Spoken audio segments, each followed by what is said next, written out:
4টা বিয়ে করতে পারে তাহলে মেয়েদেরও 4টা কেন, মেয়েরা আরো বেশি করবে, কারণ মেয়েদের এনার্জি অলওয়েজ বেশি থাকে। ছেলেরা যদি 4টা বিয়ে করতে পারে তাহলে মেয়েরা পারবে না কেন? অবশ্যই পারবে, কারণ নারী পুরুষ সমান অধিকার। আর যদি একটা কথাই চিন্তা করি তাহলে মেয়েদের চেন কোনো কাজে লাগে না, চেন খুলে মুতার অধিকার তো তাদেরও আছে। মালে আসেন, একটা চাবি দিয়া যদি 4টা তালা খোলা যায় ওটাকে বলা হয় মাস্টার কি, আর একটা তালা যদি 4টা চাবিতেই খুলে সেটাকে বলা হয় খাঙ্কি। ধরেন আপনি 4টা ইঁদুর পালেন, আপনার কাছে গর্ত আছে একটা, বাহিরে অনেক বৃষ্টি, বুঝেনি তো ওয়েদার ডিমান্ড, এখন 4টা ইঁদুরের একসাথে গর্তে ঢুকতে হবে, তখন আপনি কি করবেন? ধরলাম উপরে নিচে মিলাই আরো 2টা আছে, হ্যাঁ, তাহলে 4 নাম্বার ইঁদুরটা কই যাবো? কানের ফুটা দা না নাকের ফুটা দিয়া? হ্যাঁ, তার মধ্যে মাসের মধ্যে 7 দিন থাকে লকডাউন। আমি মানি, আমি না শুধু সবাই মানে মেয়েদের অনেক পাওয়ার, মেয়েদের অনেক এনার্জি।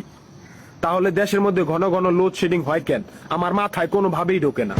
একটা ছেলে যদি 4টা বিয়ে করে, 4টা ঘরে যদি 10টা সন্তান থাকে, তারপরে বাপের নামে একটাই থাকবো। এখন আপনি যদি 4টা বিয়ে করেন, একটা সন্তান হয়, তাহলে বাপের নাম কি দিবেন? সলিমুদ্দিন, কলিমুদ্দিন, আনোয়ার, মনোয়ার, নাকি গড়ে মিলাইয়া জানোয়ার? আপনি কি নারী না ঢাকা শহরের লোকাল গাড়ি?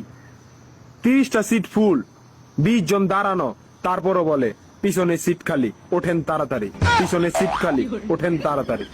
শুধু এই সমস্ত মেয়েদের কারণে পুরা নারী জাতির সম্মানহানি হয়। আমাদের উচিত সিটি কর্পোরেশনের কুত্তা মারার ইনজেকশন দিয়া এদেরকে মেরে ফেলা, যাতে এদের জন্য অন্য কোনো মেয়েদের কেউ খারাপ নজরে না দেখে। মা রানী কোনানকার।